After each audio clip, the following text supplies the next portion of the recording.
In marketing year 2016-17, U.S. ethanol exports hit a record 1.37 billion gallons.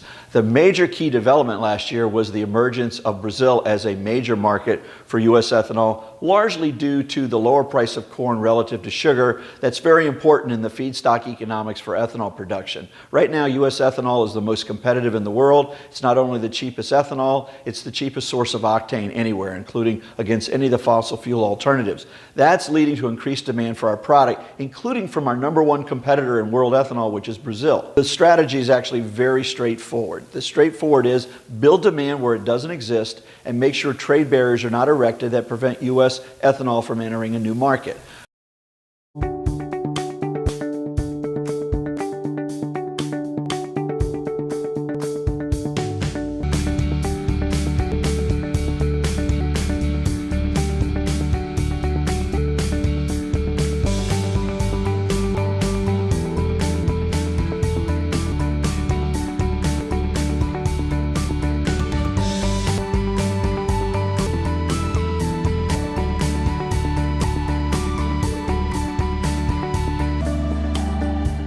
The Western Hemisphere as a whole, so my office and Mexico's office together, represents 50% of the U.S. corn export market.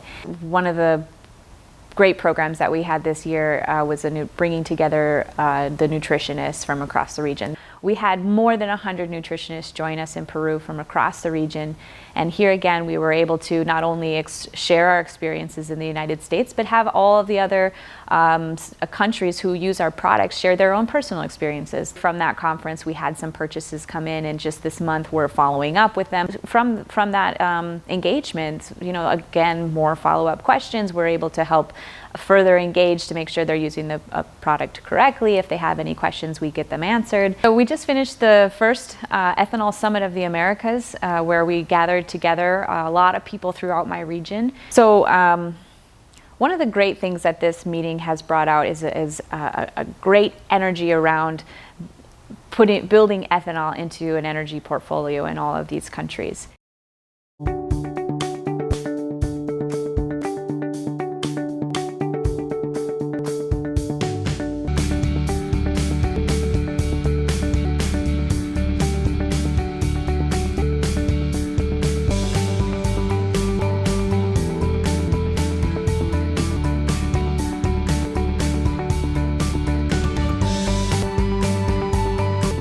Brazil and South Africa, they are trying to sell their corn into Taiwan in a cheaper prices.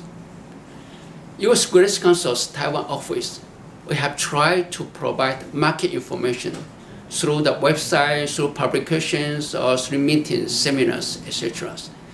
We try to differentiate the U.S. corn. We emphasize that U.S. corn is high quality with reasonable prices. The results of U.S. Grains Council's programs are very significant. For instance, the first one, the buyers, now they have more confidence in buying and using more U.S. corn and their related products, including ethanol and DDGs. I am very excited that U.S. Grains Council's Taiwan office start to promote ethanol this year. Ethanol is quite new to local industry people. They have no idea about what is it. So we have to find out the key organizations.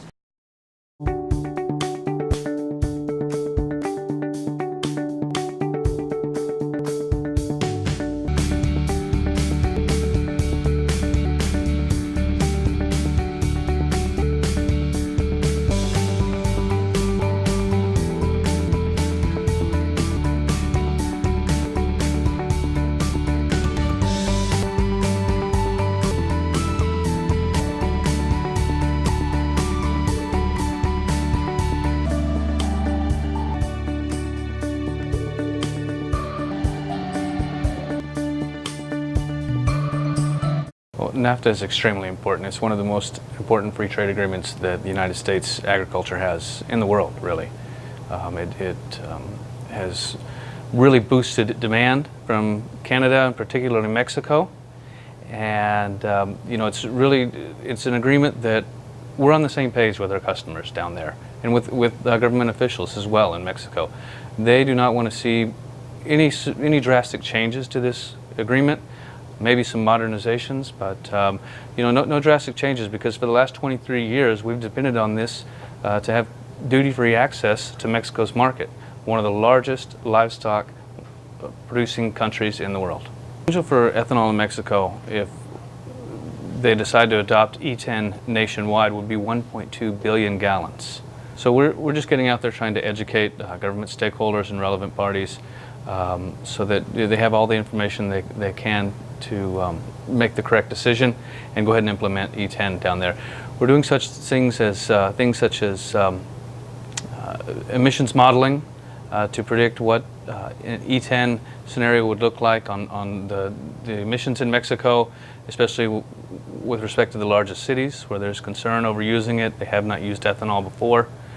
The member support and the members' realization that Mexico is one of our most important markets when it comes to corn, sorghum, and barley is really crucial to what we do in Mexico. The funding that we receive allows us to do extended DDG programs that maybe we weren't able to do in the past. It's allowing us to pivot to ethanol, a new way to move corn bushels in a value-added form outside of our borders. So it's really vital to the work we do, and we greatly appreciate all the support from our members.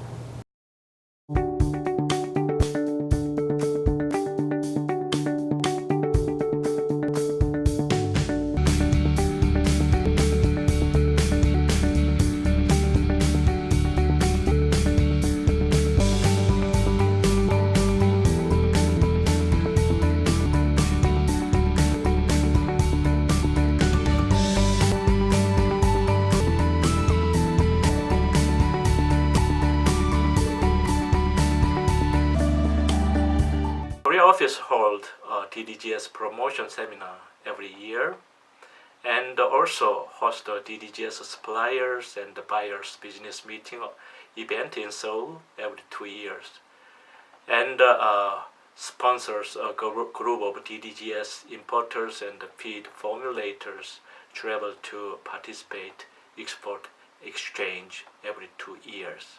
The follow-up activities of export exchange, business meeting, and DDGS consultation and seminars have persuaded the industry to increase the inclusion rate in their animal diet.